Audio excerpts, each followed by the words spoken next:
이제 11월 1일이 되었습니다. 이제 2023년도도 이제 2달밖에 남지 않았습니다. 지금까지 걸어온 발자취를 우리가 돌아보면은 우리가 지금 잘 살고 왔는지 한번 돌이켜 봤으면 좋겠고, 또 한 가지는 지금까지의 삶에 대한 것보다는 앞으로의 2달이 또한 매우 중요하다라고 여겨집니다. 앞으로의 2달을 정말 알차고 보람되게 하여 우리가 목표하였던, 그리고 머릿속에 그렸었던 그 모든 일들을 그래도 한 가지라도 이루어내고 또 하나님께 감사한 우리들이 되었으면 좋겠습니다. 특별히 11월 달은 11월 셋째 주 주일인 추수감사 주일이죠. 우리를 지금까지 인도하시고 함께 하셨던, 내가 열심을 다해서 지금까지 오며 하나님께 열매 맺혀졌던 것에 대한 감사, 그리고 열심을 다하지 못했지만 또 부끄러운 모습도 많이 있지만 그런 가운데서도 하나님께서 은혜 내려주시고 또 붙들어 주셔서 지금껏 이렇게 이 자리에 있게 한 것에 대한 또 감사, 또 그 밖에 많은 감사들이 있을 터인데 또 그 하나님께 감사하는 우리 모두가 되었으면 좋겠습니다. 오늘 이 호세아 7장 말씀을 보게 되면 이스라엘 백성들의 죄가 어떠한지에 대해서 우리에게 말을 합니다. 전체적으로 우리가 봤을 때에 중복되는 단어들이 이제 몇 가지가 나오는데 화덕이라는 단어가 나오게 됩니다. 그리고 전체적으로 이 모든 것들을 종지부를 찍어주는 이야기가 10절에 언급이 되는데, 이스라엘의 교만은 그 얼굴에 드러난다니 그들이 이 모든 일을 당하여도 그들의 하나님께로 돌아오지 아니하며 구하지 아니하는도다. 지금 이스라엘 백성이 교만으로 인한 죄악이 그들에게 완전히 잠식되어져서 하나님께로 돌아오지 못하고 있는 그런 상황을 말해줍니다. 하나님께로 돌아와야지 우리가 4장의 말씀 봤던 것처럼 우리를 찢으셨어도, 우리를 치셨어도 싸매시고 그리고 봉합하셔서 우리를 돌아오게끔 이제 하게 되는데, 하나님께서 우리를 낫게 하시고 그리고 싸매시면서 우리를 회복하게 하시는 분이시라는 것을 분명히 언급했음에도 불구하고 그들이 돌아오지 않았습니다. 이건 교만한 부분 때문이라고 분명히 우리에게 언급을 하죠. 그 교만이 얼마나 큰지 베드로서 또 구약에 있는 그 말씀을 또 베드로가 인용을 했죠. 하나님께서는 교만한 자는 대적하시되라고 표현을 하고 있습니다. 우리가 교만하게 되면 하나님을 대적하는 일입니다. 하나님께서 그 교만한 자를 대적하기 때문이죠.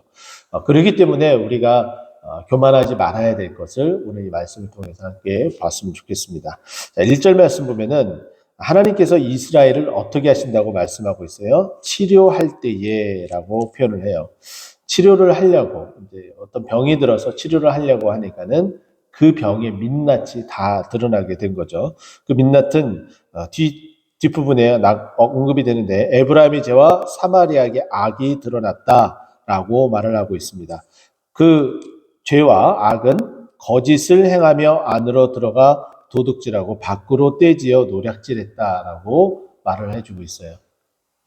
이들이 아닌 척하지만은 안에서도 밖에서도, 안에서는 아닌 것처럼 할지 모르겠지만 결국은 안에서도 밖에서도 결국 모든 삶의 전 영역에서 죄악 가운데에 있었고 그 죄악이 곪고 곪아 터지게 된 상태. 근데 하나님께서 이것을 치료하려고 한다라고 말씀하고 있는 거죠. 또 2절 말씀 보면은 내가 모든 악을 기억하였음을 그들이 마음에 생각하지 아니하거니와. 이 말은 뭐냐면은 하나님께서 그들이 행한 모든 것들을 다 기억하고 있는데, 이들은 이 죄악 가운데 있는 이 이스라엘 그 사마리아 지역에 있는 이 사람들은 하나님이 모르실 거야. 하나님이 어떻게 우리의 모든 것들을 다 아셔? 이렇게 수수방관하며 자신들이 그 죄악 가운데 있는 것을 인정하지도 않고 그리고 그것에서 돌이키려고 하지도 않는다라고 이야기를 하는 거죠. 그래서 이제 그들의 행위가 그들을 애워싸고 내 얼굴 앞에 있다. 그들이 모를 거다라고 이야기를 하지만은 하나님 눈앞에 바로 코앞에서 그 죄악을 저지르고 있으니 눈 감아 줄 수도 없는 상황임을 하나님께서 말씀하고 있는 거예요.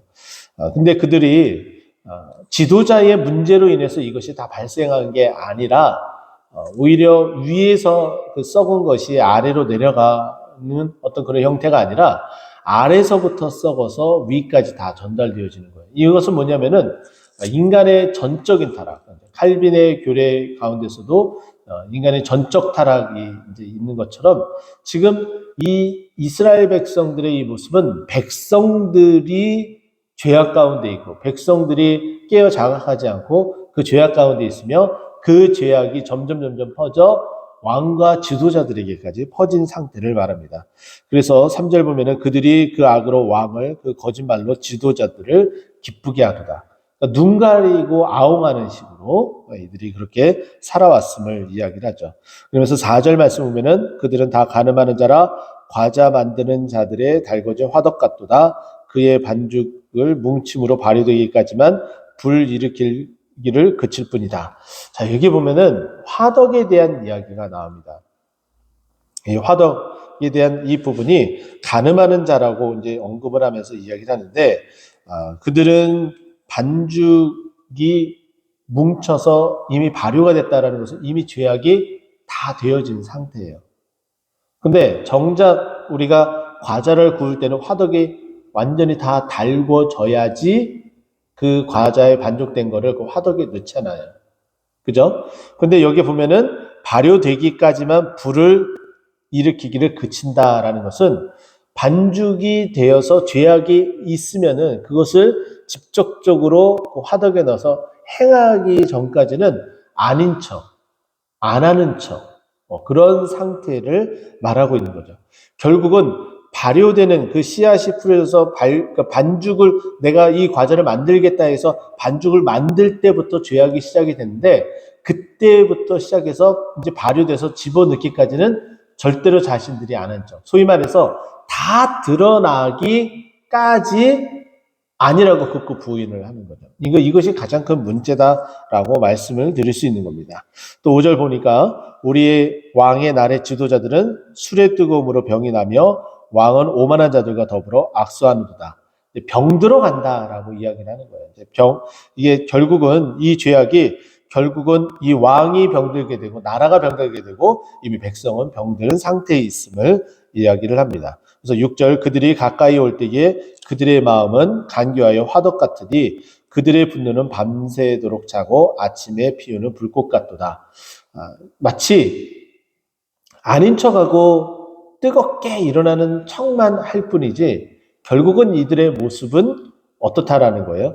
자신들이 무엇인가 이루기 위해서만 불꽃을 태우는, 그러니까 하나님 앞에서 있는 척만 하는 어떤 그런 모습에 대해서 아주 적나라하게 하나님께서 지적을 해주고 있죠. 또 계속해서 화덕에 대한 이야기를 7절에서도 이야기를 하는데, 자, 그들이 다 화덕같이 뜨거워져서 그 재판장들을 삼키고 그들의 왕을 다 엎드러지게 하며 그들 중에는 되게 부러지는 자도 하나도 없더라. 다 똑같다라는 거예요. 다 화덕같이 마치 아닌 것처럼 하고 있다가 결국에는 그 민낯이 다 드러나는 상황들이 다 계속해서 반복적으로 일어나고 있다라는 거예요. 그래서 8절 보면은 이것을 한마디로 이렇게 정의를 내리고 있어요. 에브라임이 여러 민족 가운데 혼합되니 그는 곧 뒤집지 않는 전병이로다. 자, 화덕과 전병, 이것이 계속해서 연결되어지는데 화덕이 결국은 그 전병을 굽는 어떤 그 불쏘시개의 역할을 하는데 아닌 척하다가 결국에는 죄악을 할 때는 아주 발빠르게 그것이 활활 타올라 죄악이 만천하에 다 드러나게끔 만들어버리는 그런 상황인데 여기에 보면은 불이 다 달아올랐어요. 그리고 반죽된 거를 변병을 굽기 위해서 넣습니다. 그러면 때가 되면은 어느 정도 익으면은 그것을 뒤집어야 되는데 뒤집지 않고 있는 거예요. 그러니까 만연돼서 마치 우물 안에 있는 개구리. 근데 그 개구리를 우물 안에 있으면 그 안에만 갇혀서 자신이 바라보고 있는 하늘이 전부인 양 살아간단 말이에요. 근데 이 개구리가 이제는 그 우물안 개구리의 모습이 아니라 뜨거운 물에 빠져 들어가 있는 개구리 같다라는 거예요. 뜨거운 물에 빠져 있는 개구리는 처음에는 그 물이 뜨거워지는지에 대해서 전혀 개의치 않습니다. 어느 정도 물이 이제 서서히 온도가 올라가면은 따뜻하다라고 여겨지지만은 결국 그 물이 더 뜨거워져서 자신이 거기에 푹 삶아지고 고와진다라는 것을 전혀 알지 못하게 된다라는 거죠.